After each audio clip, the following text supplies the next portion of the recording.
티벳 불교의 지도자로 환생한 생불로 여겨지면서 존경받는 승려를 가르쳐서 림포체라고 부른다고 합니다. 그 가운데 한 분이 지난주에 한국을 방문해서 설법을 하셨습니다. 티벳 망명정부의 국무총리도 역임하셨던 삼동 림포체인데, 이분이 한국 불자들에게 했던 말씀은 성불이라는 것은 중생을 구제하기 위한 수단이지 그것 자체가 목적은 아니다 하는 말이었습니다. 일반적으로 불교의 종교적 목표는 깨달음을 통해서 부처가 되는 것입니다. 성불하는 것이죠. 그런데 이분은 성불 자체가 목적이 아니다 이렇게 말씀하셨습니다. 대신 그는 고통당하는 중생의 아픔에 참여하며 타인을 돕는 이타행을 하는 것이 중요하다고 말을 했습니다. 저는 그 가르침이 마치 불교의 민중신학과 같은 것이라 생각이 들었습니다. 기독교는 고통당하는 피조물을 구원하기 위해서 몸을 입고 온 신을 가리켜서 그리스도라 부릅니다. 그러니까 그런 의미에서 그리스도라는 말의 엄밀한 신학적인 의미는 화육한 신, 몸을 입은 신이라고 말할 수가 있겠습니다. 성탄을 기다리면서 우리는 많은 생각과 또 가르침을 그동안 배워왔습니다. 그리스도가 오기를 기다리는 이 대림절 시기를 마치면서 저는 두 가지 신학적 질문을 던지고자 합니다. 이 질문 자체가 기억되면서 그 질문에 답하는 그 내용보다, 대답보다 더 중요한 질문 자체에 담긴 대답을 생각해 보고자 하는 것입니다. 첫 번째 질문은 이것입니다. 왜 신은 기어코 몸을 입고 오는 것인가 하는 것입니다. 두 번째 질문은 몸을 입은 신이 등장하는 곳은 어디인가 하는 것입니다. 성서는 이 두 가지 주제에 대해서 다양한 진술을 하고 있지만 상당히 분명한 답을 우리에게 제공한다고 생각합니다. 신이 몸을 입는다는 사상은 기독교만의 것은 아닙니다. 그러나 로마가 지배하던 헬레니즘 시대에 태동한 기독교의 성육신 사상은 꽤 급진적인 성격을 갖고 있었습니다. 그것은 육체를 천한 것으로 여기는 지배철학에 한가하는 요소를 내장하고 있기 때문에 그렇습니다. 대부분의 지배 사상은 육체를 천한 것으로 간주함으로써 사회적 육체를 구성하는 인민들을 지배하기 용이한 관념 철학을 배포합니다. 그러나 육신을 천시하는 사상은 결국 몰락하지요. 왜냐하면 이 육체를 구성하는 민중들이 거들떠보지 않기 때문에 그런 것입니다.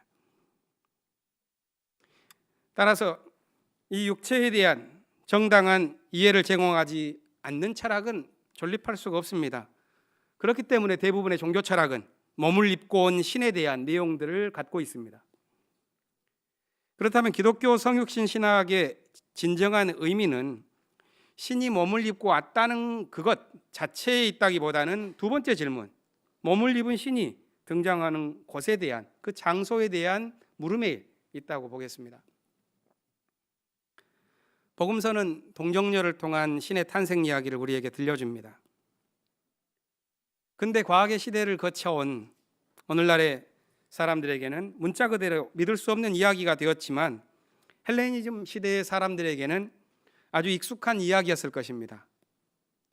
영웅들의 탄생은 대부분 신인 아버지와 어머니 인간 사이에 벌어진 일로 그려졌고, 그 사이에 태어난 영웅은 인간의 숙명을 신적인 능력으로 극복해 간다는 서사를 갖고 있습니다.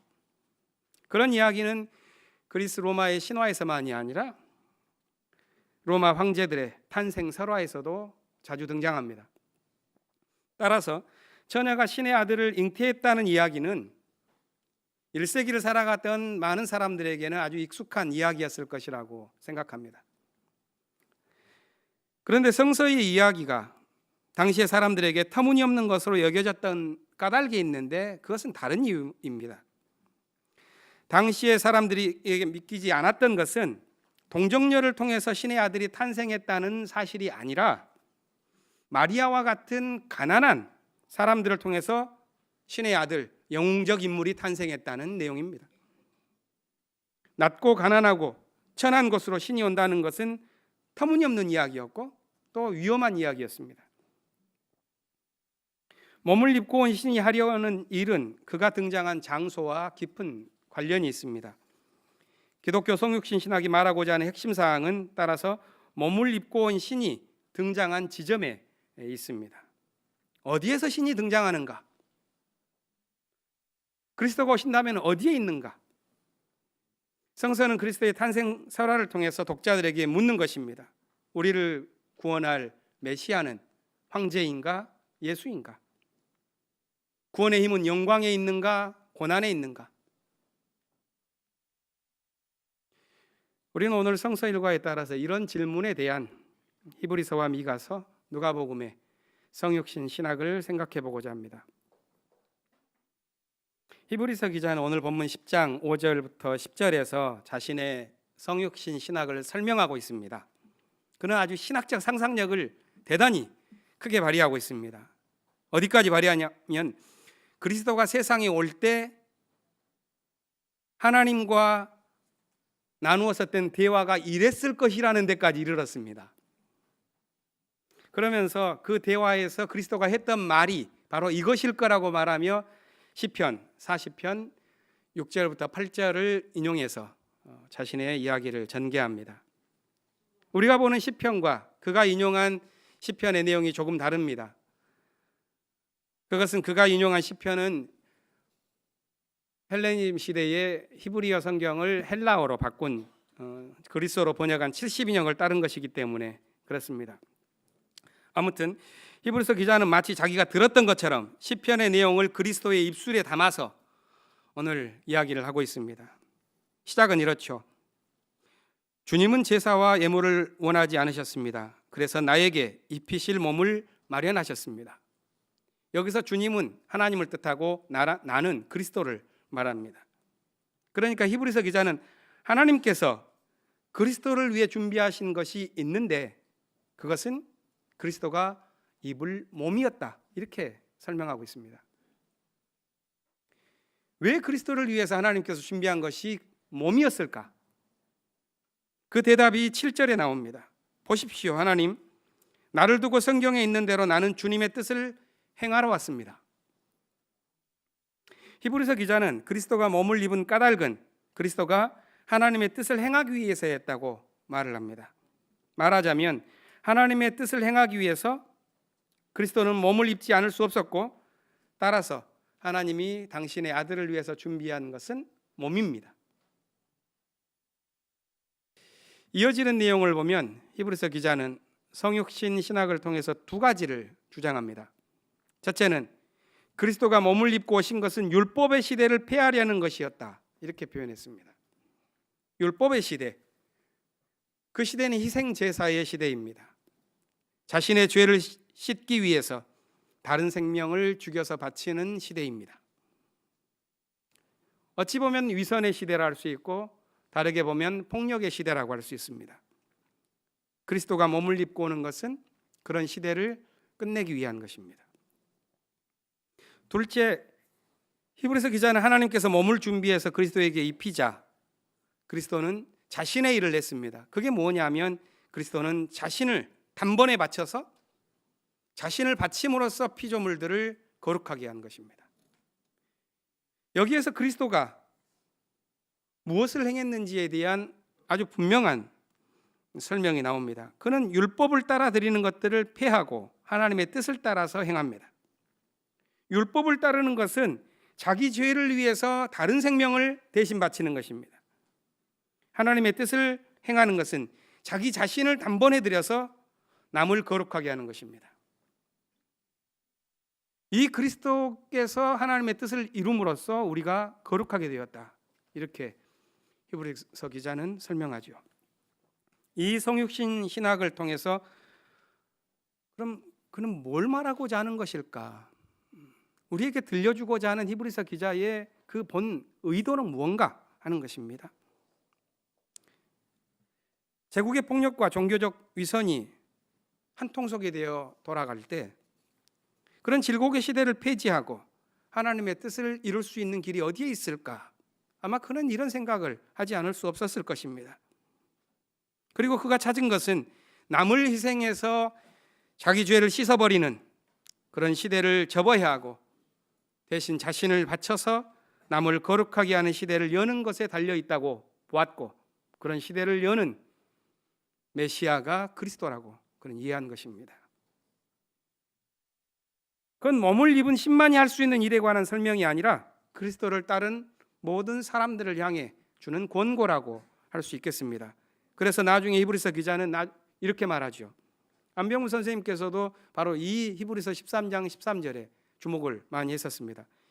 예수께서도 자기의 피로 백성을 거룩하게 하시려고 성문 밖에서 고난을 받으셨습니다. 그러므로 우리도 진영 밖으로 나가 그에게로 나아가서 그가 겪으신 치욕을 함께 걸머집시다.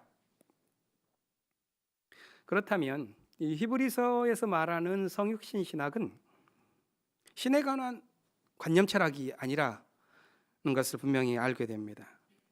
억압과 위선의 시대를 종결짓는 길에 대한 진지한 추구이자 물음이자 부름이라고 할 수가 있겠습니다.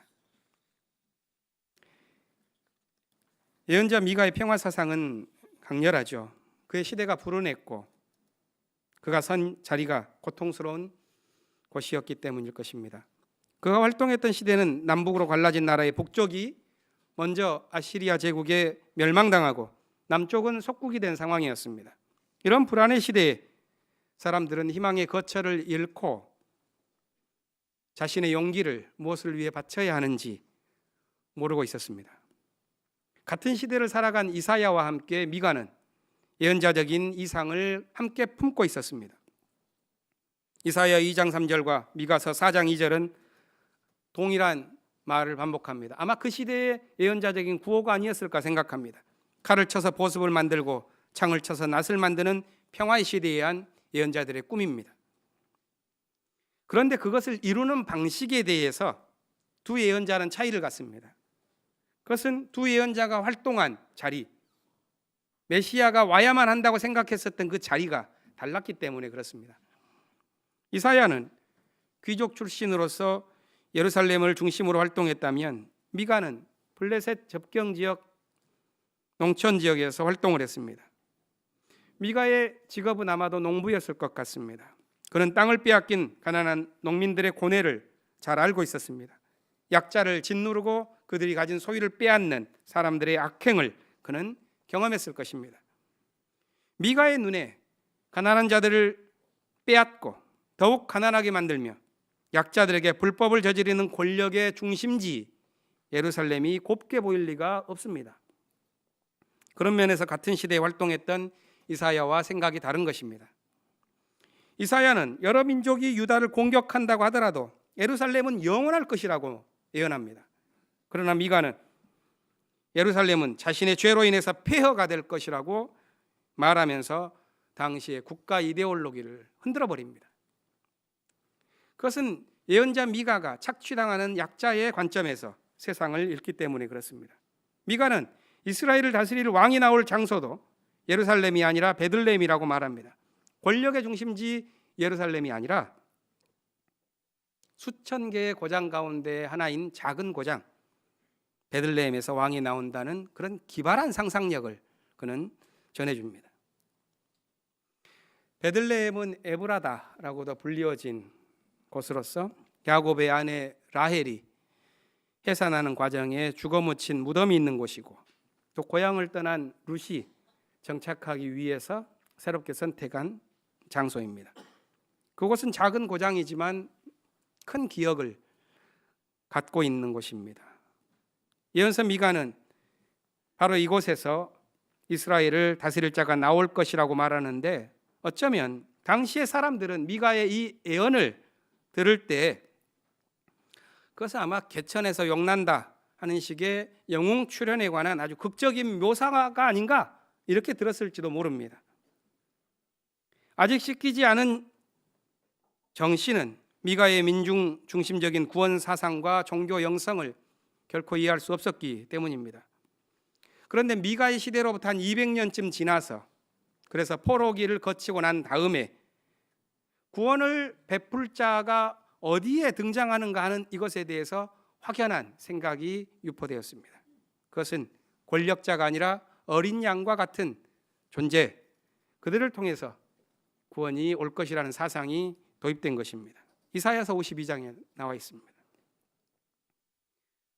이 사상은 오늘날까지도 불온한 사상으로 여겨집니다. 시대를 구원할 메시아는 결코 지배자가 아니다, 피지배자의 모습으로 한다는 민중 중심적인 역사 해석입니다. 미가가 예언한 장소인 베들레헴은 작은 고을이지만 그 이름의 뜻이 참 의미심장하지요. 떡집입니다. 떡집, 베들레헴은. 메시아가 이곳으로부터 나온다는 예언이 있는데 시대의 어둠은 쉽게 거치지 않습니다.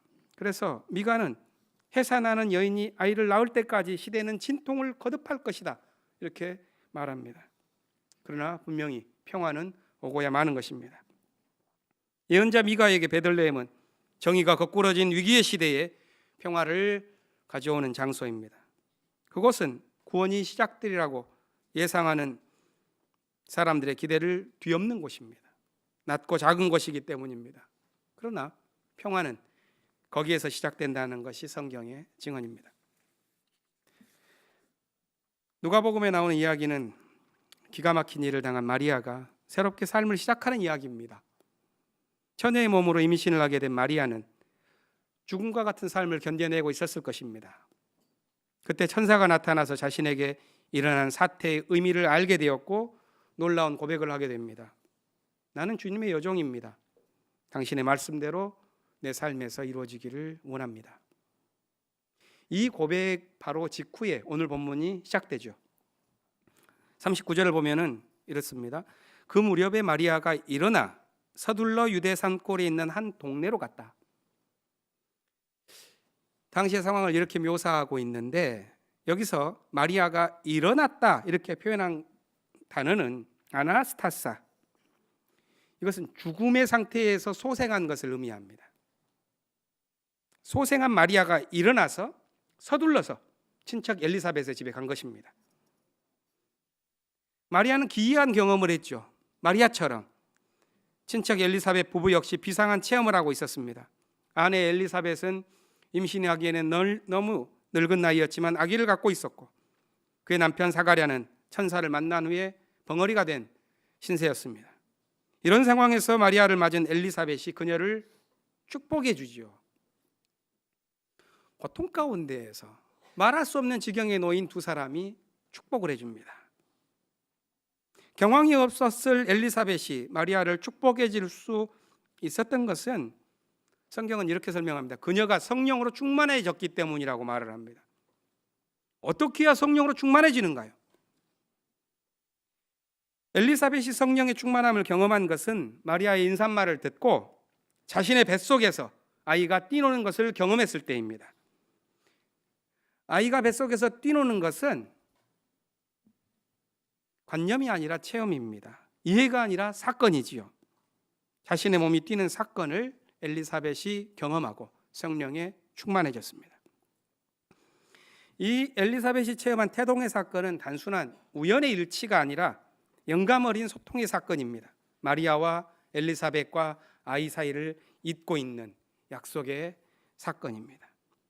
이 사건이 엘리사벳으로 하여금 예언과 축복을 말할 수 있도록 이끌었고 그녀가 마리아에게 이렇게 축복합니다. 그대는 여자들에게서 복을 받았고 여자들 가운데서 복을 받았고 그대의 태중의 아이도 복을 받았습니다. 내 주님의 어머니께서 내게 오시다니 이것이 어찌된 일입니까? 보십시오. 그대의 인사말이 내 귀에 들어왔을 때 내 태중의 아이가 기뻐서 뛰놀았습니다.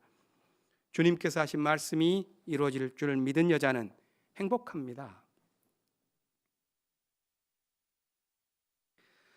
마리아와 그녀의 태중의 아이에게 임한 축복, 그건 무엇일까? 그것은 초자연적인 기적에 관한 것은 결코 아닙니다. 마리아의 축복은 해방의 경험이고 그녀의 아이가 누릴 축복 또한 해방을 몰고 올 축복입니다. 그것이 오늘 본문에 이어지는 마리아의 찬가를 통해서 잘 들려지고 있습니다. 마리아의 찬가는 가난한 이들, 낮은 이들을 해방하기 위한 노래입니다. 우리는 성탄 전에 일어났었던 일련의 이런 이야기들을 당시의 사람들이 어떻게 들었을지에 대해서 함께 생각해 볼 필요가 있습니다. 이 이야기들이 전해진 때는 식민지라는 참혹한 상황이라는 것을 우리는 잘 알고 있습니다. 식민지라는 것은 지배자와 약탈자가 신이 되어버린 희망이 없는 시대입니다. 구원과 해방의 소식은 요원했기 때문에 도리어 참된 신은 죽어버린 시대입니다. 이런 시대에 메시아의 탄생에 관한 이야기는 믿음의 이야기일 수밖에 없습니다. 믿음을 구성하는 데서 중요한 것은 정보의 양이 아니라 비전의 깊이입니다. 구원과 해방의 소식은 몸이 뛰는 사건이야만 하고 몸을 뛰게 하는 체험의 사건이 사람들을 이끌어야지 믿음이 생겨납니다. 오늘날 한국 사회와 교회는 믿음을 필요로 합니다. 단편적인 지식에 의존하는 믿음이 아니라 다가올 해방의 시대를 깊이 신뢰하는 믿음이 필요합니다. 그래야지 단지 비판하고 저항하는 것을 넘어서 우리가 살아갈 새로운 세계의 대안을 모색하고 실험하고, 또한 서로가 관계를 맺을 때에도 의무와 속박의 메인 관계가 아니라 사랑으로 보살피는 관계, 동경으로 서로 이끌림을 받는 관계를 구성해 갈 수가 있을 것입니다. 한반도에서 탈냉전의 흐름이 명백히 전개되고 있음에도 불구하고 이러한 카이로스의 시대에 문제를 풀어가는 방식이 여전히 냉전 시대의 구습에 갇혀 있는 것은 참으로 안타까운 일입니다.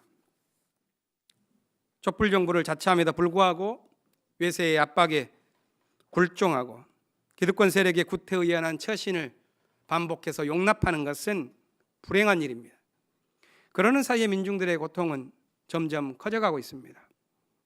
성주 소성리에 배치된 사드는 시절을 모르는 듯 자기 자리를 굳혀가고 있고, 자기 집과 땅을 빼앗긴 사람들은 목숨을 위험당하며 밀려나고 구속된 노동자들, 비정규직으로 삶이 고통이 되어버린 사람들의 이야기는 자주 들려오고 있습니다. 2명의 노동자가 70여 미터의 굴뚝에 올라 40이 넘도록 약속 이행을 외쳐도 외면당하고 있는 이 시대는 너무도 살벌한 시대가 아닙니까? 우리는 이 시대에 묻게 되는 것입니다. 오늘 그리스도는 어디에서 몸을 입고 오는가? 그리스도가 탄생해서 생명의 떡을 줄 오늘의 베들레헴은 과연 어디인가? 이 질문은 제국의 힘이 지배하는 시대를 뚫고 간 믿음의 사람들이 물었던 질문이요, 그리고 우리는 이 질문에 대한 대답을 성경에서 들었습니다. 아픔 속에서도 우뚝 서서 시대의 길을 밝히는 삶, 낮아져서 자신을 쳐서 복종시켜 서로를 섬기는 삶, 거기에 있다 하는 것입니다. 지난 한 해를 살아온 1년의 삶을 되돌아보면 저마다 회한이 있을 것입니다. 그렇죠. 그러나 지난 1년 동안 우리가 부족했었던 것은 오시는 주님께서 속량해 주시고, 힘겨운 funtu 속에서 우리가 흘렸던 눈물은 주님께서 위로를 통해서 씻겨주시기를 바랍니다. 아직 이루지 못한 것은 또 새로운 해에 얻을 은총을 위해 남겨두고 그리스도를 기다리는 모든 사람들의 삶에 하늘의 위로와 희망이 찾아오기를 기원합니다. 잠시 침묵하겠습니다.